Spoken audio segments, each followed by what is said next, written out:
Hi, folks. Bill Malone here.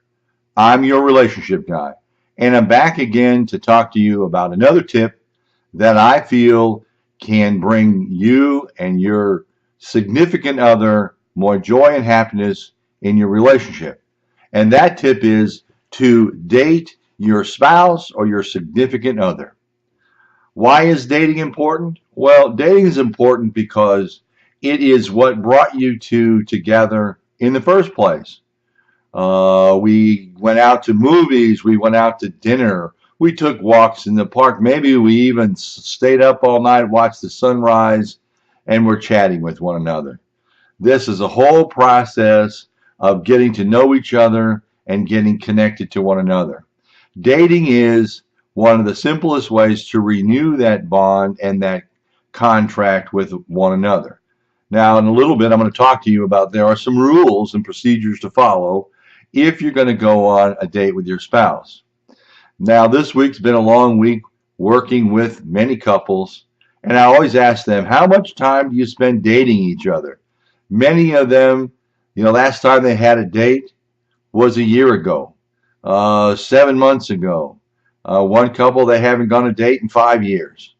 Well, if you don't spend any time dealing with your relationship, and if your relationship is like a plant and you don't water the plant, well, isn't the plant going to die? I mean, even a cactus. A cactus lives in a desert. Well, it needs some water. Relationships aren't any different. And dating is a way that we can provide some water to this cactus, this relationship cactus. Sometimes by providing some water, it can surely work over and remove some of the rough spots. So dating is really very important. A date doesn't have to be really elaborate. It can be just simple things that you all like to do. Now, I've talked about my wife on occasion, who I love dearly, and one of the things my wife loves is grocery stores. And of course, not too fond of them, but I am fond of her.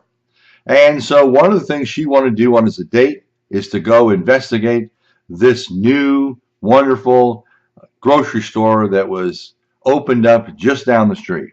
So we went out to dinner, and after that, we wandered the grocery store for about an hour. She had a wonderful time.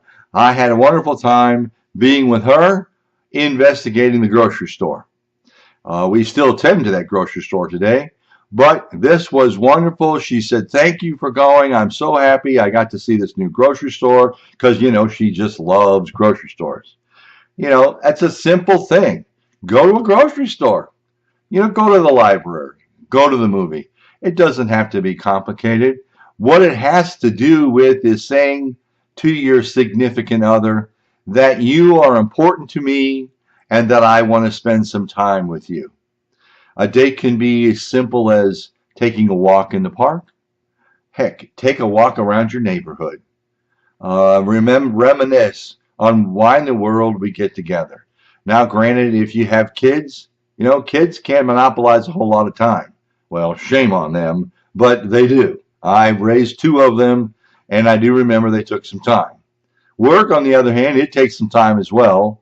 So that doesn't really leave a whole lot of time for dating your spouse.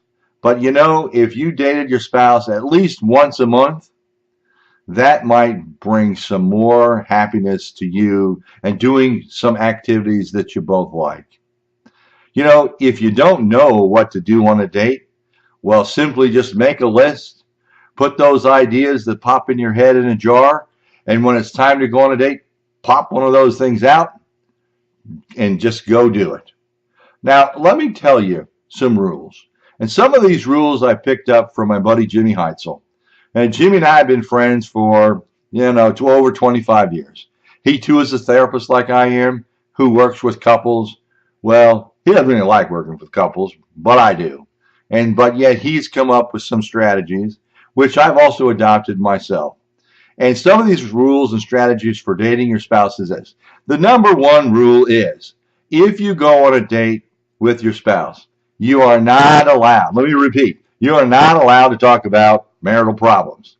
If you go and talk about marital problems while you're on your date, I guarantee you will ruin the date.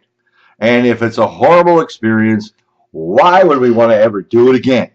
So, number one rule, don't bring up marital problems. Don't spend a whole lot of time talking about work and talking about kids. What you want to do is spend some time talking about why I like you and why you like me, and just enjoy a quiet moment together with each other. That all makes for a pretty good date. Go to a movie, chat about the movie, have some laughs and remember why you got there. Another rule is don't get drunk on your date. Nobody wants to deal with a drunk. That's not cool, and it's surely not a whole lot of joy and pleasure for your partner. You also want to schedule a date.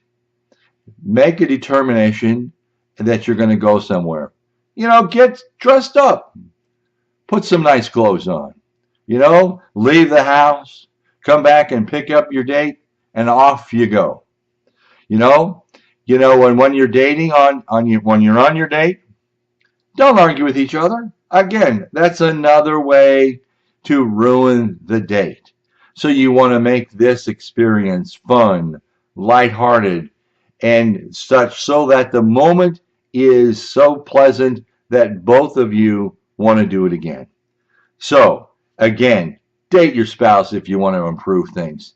It doesn't have to be every day, once a month at minimum, but just go and do it. Try it. You'll like it. And if you've tried this blog and you really like it, right down there is the subscribe button. And if you like what you hear, subscribe. I'm trying to get to 1 million people. I'm not there yet, but I think this is valuable information. And if you subscribe, the bonus will be it will notify you that I have done another blog, and you can get the next tip that will be available. So for now, date your spouse, have a nice time, enjoy yourselves, and have a great relationship. This is Bill Malone saying see you later for now. The Relations Guy signing off.